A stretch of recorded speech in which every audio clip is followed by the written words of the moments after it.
श्री परमात्मने नमः।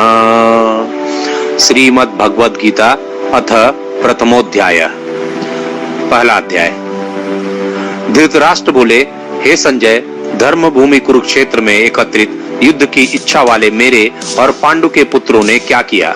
संजय बोले, उस समय राजा दुर्योधन ने व्यूह रचना युक्त पांडवों की सेना को देखकर और द्रोणाचार्य के पास जाकर यह वचन कहा, हे आचार्य, आपके बुद्धिमान शिष्य द्रुपद पुत्र धृष्टद्युम्न द्वारा विवाहकार खड़ी की हुई पांडु पुत्रों की इस बड़ी भारी सेना को देखिए। इस सेना में बड़े बड़े धनुषों वाले तथा युद्ध में भीम और अर्जुन के समान शूरवीर सात्यकी और विराट तथा महारथी राजा द्रुपद, धृष्टकेतु और चेकितान तथा बलवान काशीराज, पुरुजीत, कुंती भोज और मनुष्यों में श्रेष्ठ शैब्य पराक्रमी युधामन्यु तथा बलवान उत्तमौजा सुभद्रा पुत्र अभिमन्यु एवं द्रौपदी के पांचों पुत्र, ये सभी महारथी हैं। हे ब्राह्मण श्रेष्ठ, आपके पक्ष में भी जो प्रधान हैं उनको आप समझ लीजिए। आपकी जानकारी के लिए मेरी सेना के जो सेनापति हैं उनको बतलाता हूँ। आप द्रोणाचार्य और पितामह भीष्म तथा कर्ण और संग्राम विजयी कृपाचार्य तथा वैसे ही अश्वत्थामा, विकर्ण और सोमदत्त का पुत्र भूरिश्रवा और भी मेरे लिए जीवन की आशा त्याग देने वाले बहुत से शूरवीर अनेक प्रकार के शस्त्रास्त्रों से सुसज्जित और सब के सब युद्ध में चतुर हैं। भीष्म पितामह द्वारा रक्षित हमारी वह सेना सब प्रकार से अजेय और भीम द्वारा रक्षित इन लोगों की यह सेना जीतने में सुगम है। इसलिए सब मोर्चों पर अपनी अपनी जगह स्थित रहते हुए आप लोग सभी निसंदेह भीष्म पितामह की ही सब ओर से रक्षा करें।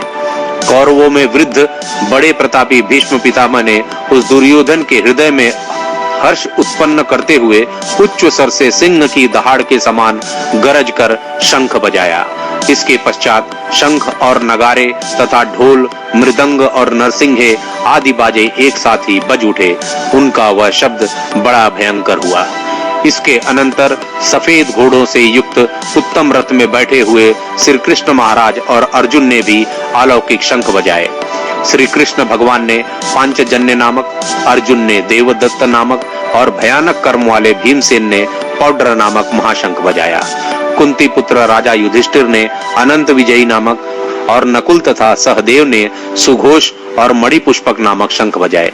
श्रेष्ठ धनुष वाले काशीराज और महारथी शिखंडी एवं धृष्टद्युम्न तथा राजा विराट और अजेय सात्विकी, राजा द्रुपद एवं द्रौपदी के पांचों पुत्र और बड़ी भुजा वाले सुभद्रा पुत्र अभिमन्यु, इन सभी ने हे राजन सब ओर से अलग अलग शंख बजाए और उस भयानक शब्द ने आकाश और पृथ्वी को भी गुंजाते हुए धृतराष्ट्रों के अर्थात आपके पक्ष वालों के हृदय विदीर्ण कर दिए।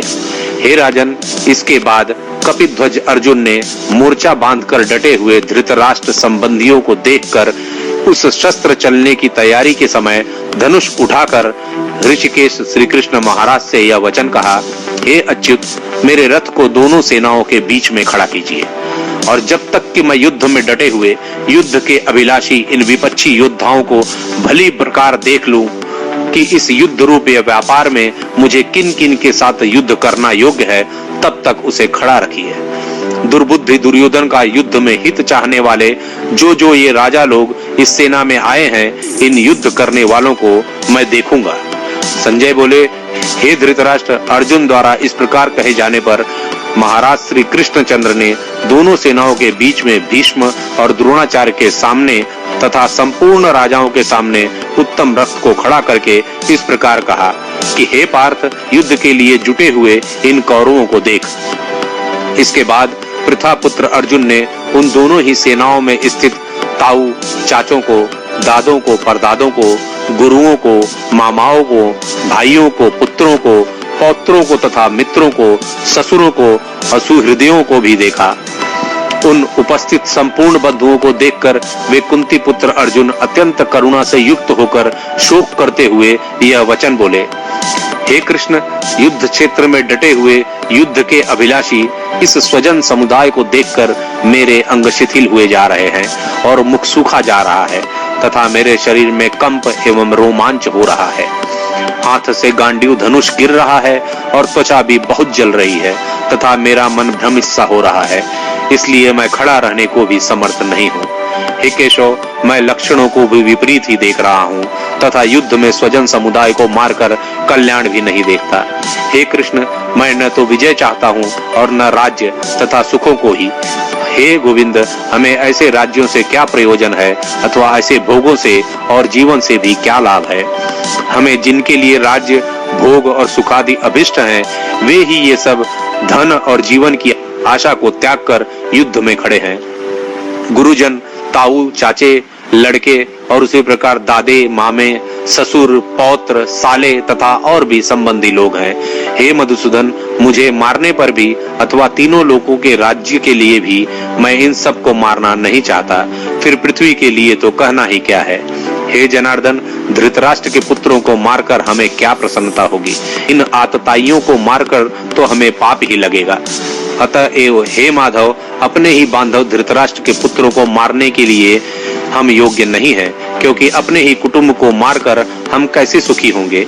यद्यपि लोभ से भ्रष्ट चित्त हुए ये लोग कुल के नाश से उत्पन्न दोष को और मित्रों से विरोध करने में पाप को नहीं देखते, तो भी हे जनार्दन, कुल के नाश से उत्पन्न दोष को जानने वाले हम लोगों को इस पाप से हटने के लिए क्यों नहीं विचार करना चाहिए। हे कृष्ण, पाप के अधिक बढ़ जाने से कुल की स्त्रियां अत्यंत दूषित हो जाती हैं, और हे वैष्णव, स्त्रियों के दूषित हो जाने पर वर्ण संकर उत्पन्न होता है। वर्ण संकर कुल घातियों को और कुल को नरक में ले जाने के लिए ही होता है। लुप्त हुई पिंड और जल की क्रिया वाले अर्थात श्राद्ध और तर्पण से वंचित इनके पितर लोग भी अधोगति को प्राप्त होते हैं। इन वर्ण संकर कारक दोषों से कुल घातियों के सनातन कुल धर्म और जाति धर्म नष्ट हो जाते हैं। हे जनार्दन, जिनका कुल धर्म नष्ट हो गया है, ऐसे मनुष्य का निश्चित काल तक नरक में वास होता है, ऐसा हम सुनते आए हैं। हा शोक, हम लोग बुद्धिमान होकर भी महान पाप करने को तैयार हो गए हैं, जो राज्य और सुख के लोभ से स्वजनों को मारने के लिए उद्यत हो गए हैं। यदि मुझे शस्त्र रहित एवं सामना न करने वाले को शस्त्र हाथ में लिए हुए धृतराष्ट्र के पुत्र रण में मार डालें, तो वह मरना भी मेरे लिए अधिक कल्याणकारक होगा। संजय बोले, रणभूमि में शोक से उद्विग्न मन वाले अर्जुन इस प्रकार कहकर बाण सहित धनुष को त्याग कर रथ के पिछले भाग में बैठ गए। प्रथम अध्याय संपूर्ण।